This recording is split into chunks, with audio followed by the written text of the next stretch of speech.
రాను తెలంగాణ వ్యాప్తంగా ఎండ తీవ్రత పెరుగుతోంది. రాష్ట్రంలోని పలు ప్రాంతాల్లో బాణుడు ఉగ్రరూపం దాల్చుతున్నాడు.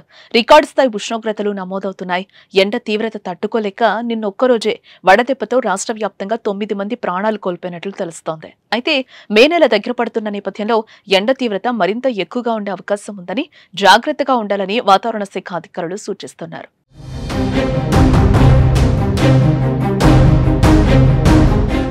మరోపక్క భానుడు ఉగ్రరూపానికి జనం భయపడుతున్నారు. పలు ప్రాంతాల్లో రికార్డు స్థాయి ఉష్ణోగ్రతలు నమోదవుతున్నాయి. ఉదయం 9 తర్వాత బయటకు వెళ్లే పరిస్థితి లేకుండా పోతోంది.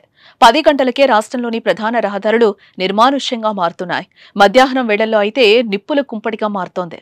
తీవ్రమైన ఎండలు, ఉక్కపోతతో ప్రజలు అల్లాడిపోతున్నారు. తెలంగాణ వ్యాప్తంగా నిన్న ఒక్కరోజే వడదెబ్బతో 9 మంది మరణించారు. ఖమ్మం, కరీంనగర్, నాగర్ కర్నూలు జిల్లాల్లో 3, ఉమ్మడి ఆదిలాబాద్ జిల్లాలో 3, వరంగల్ జిల్లాలో 3 చొప్పున ప్రాణాలు కోల్పోయారు. కామారెడ్డి జిల్లా బిచ్కుందలో అత్యధికంగా 44 డిగ్రీల గరిష్ట ఉష్ణోగ్రత నమోదైంది.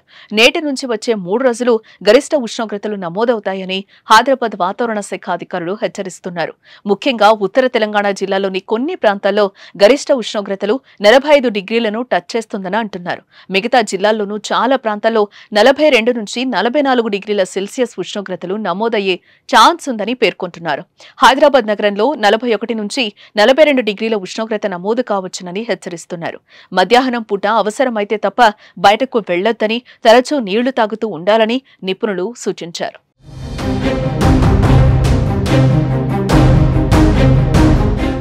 మరోపక్క వడదెబ్బ తగలకుండా తీసుకోవాల్సిన జాగ్రత్తల గురించి తెలుసుకుందాం.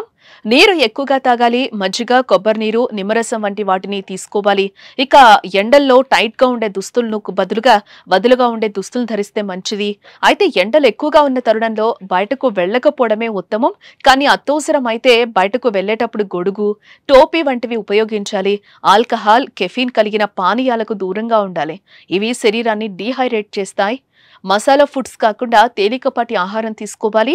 సులభంగా జీర్ణమయ్యే ఆహారం తీసుకోవటం మంచిది. బయటకు వెళ్లేటప్పుడు నీళ్ల బాటిల్ తప్పకుండా తీసుకెళ్లాలి.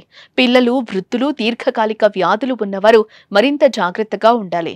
కళ్ళు మంటగా అనిపించినా, తల తిరిగినట్టు అనిపించినా వెంటనే చల్లని ప్రదేశానికెళ్లి విశ్రాంతి తీసుకోవాలి. అత్యవసరమైతే డాక్టర్ వద్దకు వెళ్లాలంటూ నిపుణులు సలహాలిస్తున్నారు.